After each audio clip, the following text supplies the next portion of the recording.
colectiva que usted señala es tan importante, pues recordar que estos hechos ocurrieron en 2004, cuando gobernaba Vicente Fox, que en Petróleos Mexicanos, al frente de esta paraestatal, entonces era paraestatal, después la convirtieron en empresa productiva del Estado mexicano, estaba Raúl Muñoz Leos. Los hechos ocurren, un poco para hacer la cronología, el esposo de María Amparo Casar lo contratan el 1 de junio de 2004, ese mismo mes de junio le otorgan 2 créditos, que esto forma parte del régimen de privilegios, porque en qué empresa privada, ni bien ingresas, te otorgan 2 créditos por más de 700,000 pesos, en ninguna, ahí están los documentos, todas las pruebas están pues a la vista, en Contralínea las hemos publicado, y después de esto, del trágico suceso que ocurre el 7 de octubre de ese mismo año 2004, es decir, esta persona solo trabajó para Petróleos Mexicanos 4 meses y de ahí se deriva una pensión vitalicia que a febrero de 2024 nos costó 31 millones de pesos a los mexicanos y a las mexicanas.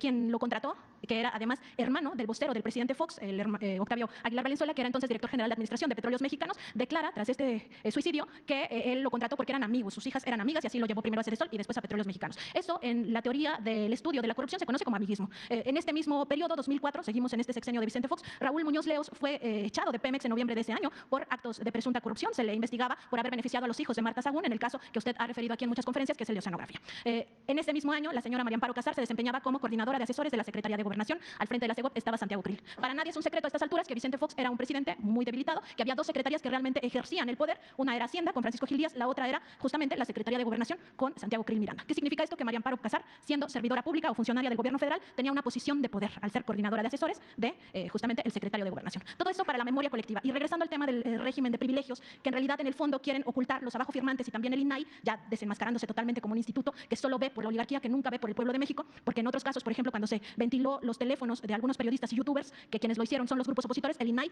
definitivamente dijo que no iba a abrir ninguna investigación de oficio. En este caso, a las horas, abre investigación de oficio. Ya se desenmascaró totalmente como una institución que no ve pues por estos principios del Estado mexicano, que es velar por las mayorías, velar por los más vulnerables. Lo que en realidad buscan ocultar, además de esta mecánica del presunto fraude a Petróleos Mexicanos, también es ese régimen de privilegios. Y aquí yo le quiero consultar o preguntar acerca de si solamente es un tema de cinismo, un cinismo profundo, o de hipocresía, porque más bien pareciera que les domina su pensamiento el racismo y el clasismo y la prepotencia de creer que ellos sí tienen derecho. Ellos tienen derecho a apropiarse de los bienes de la nación y del dinero del pueblo de México. Ellos sí tienen derecho a una pensión de 31 millones de pesos, porque pues ya se lo cortaron, pero si no, hasta el infinito, lo que se juntara, que representa 1,5 millones directos para sus cuentas. Ellos tienen derecho a tener una organización civil que dicen que luchan contra la corrupción y que en realidad vive del presupuesto público también, porque son transferencias. En realidad, las donaciones que se deducen de impuestos es dinero público. Ellos tienen derecho a vivir en este régimen de privilegios, tener esos préstamos del erario de la nación, y el pueblo no tiene derecho a nada, porque siguen pensando que si llueve fuerte arriba, gotea abajo, y eso es absolutamente falso.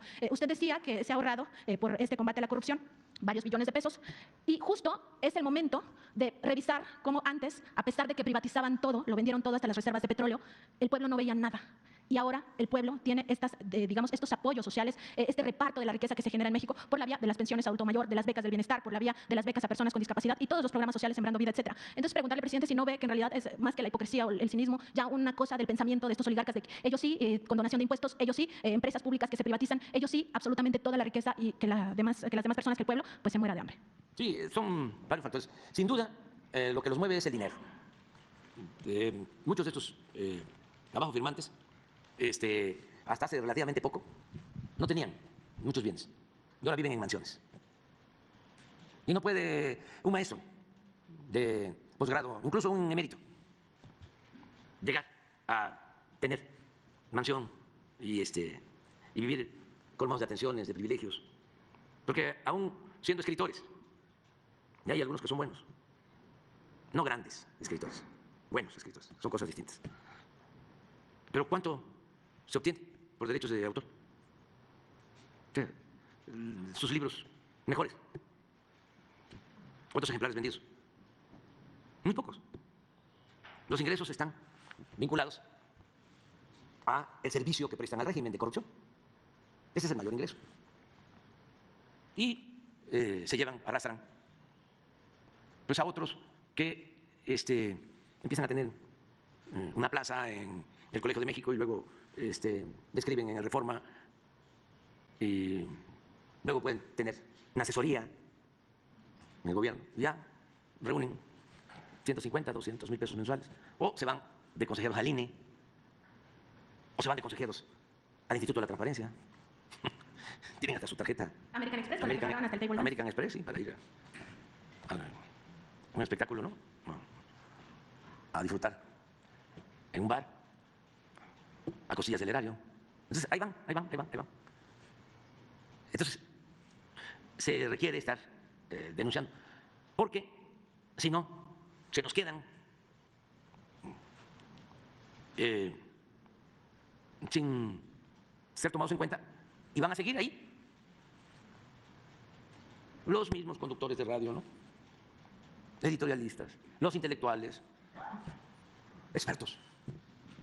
Imagínense el daño que causan o cómo limitan, mediatizan la posibilidad de transformación, de buscar una sociedad más justa, más igualitaria, más fraterna, porque juegan un papel para mantener el statu quo. Por eso hablo de conservadurismo, porque son partidarios de conservar, no están a favor del cambio. Ninguno de ellos escribe, de los abajo firmantes, o hace trabajo para el pueblo raso. Ninguno. Es otro mundo. Están completamente divorciados del pueblo. Pero resulta que es el pueblo el que les paga, que es el pueblo el que los mantiene. Y en vez de defender al pueblo, defienden a los verdugos del pueblo. ¿O quién los mantiene? Pues a todos los servidores públicos nos mantiene el pueblo. Porque lo que se obtiene de ingresos, el presupuesto, es dinero del pueblo. El petróleo es de la nación y se obtienen recursos por las ventas de petróleo al extranjero o por lo que se vende de combustibles en el país. Y el petróleo es de los mexicanos. Y todos pagamos impuestos. Y esa era la gran injusticia. Que ellos, de manera hipócrita, cínica, y también totalmente inconsciente, porque padecen algunos una especie de enajenación, están como obnubilados. Decían que nada más ellos pagaban impuestos. Pues no, todos, hasta el campesino más pobre, el obrero, todos pagan impuestos. Porque cuando se compra una mercancía ahí va incluido un impuesto. Todo lo que sea alimento, un medicamento, que querían también cobrar impuestos en la época precisamente de Fox, pero nos opusimos. Pero en todo lo demás hay que pagar impuestos. Y es proporcional. Sí, los impuestos, de acuerdo a la Constitución, se tienen que pagar de manera progresiva, es decir, tiene que pagar más el que obtiene más ingresos, más utilidades. Y resultaba que los de mero arriba no pagaban, pero todavía decían de que el problema era que los de la economía informal no pagaban los impuestos. Imagínense el nivel de cinismo que imperaba, hipocresía. Entonces, lo primero es el dinero, que además muchos de ellos tienen problemas de complejos. Entonces, imitan, o buscan imitar a los potentados. En vez de imitar a la gente de bien, a la gente honesta, trabajadora, no, buscan imitar al que tiene la mansión, al que tiene los mejores carros, a los que pueden ir de vacaciones al extranjero. Y yo nunca he estado en contra de los que, con trabajo de conformidad con la ley, obtienen un patrimonio. Yo estoy en contra de la riqueza mala vida y de estas gentes que le sirven al régimen de corrupción y que dañan mucho, porque son los que propagan la idea sutilmente, subliminalmente, de que el que no tranza no avanza. O político, pobre político, como te ven te tratan. O la moral es un árbol que la moras y que sirve para... Además, ¿qué me voy a preocupar si tengo el Poder Judicial de mi lado? Tengo a los jueces,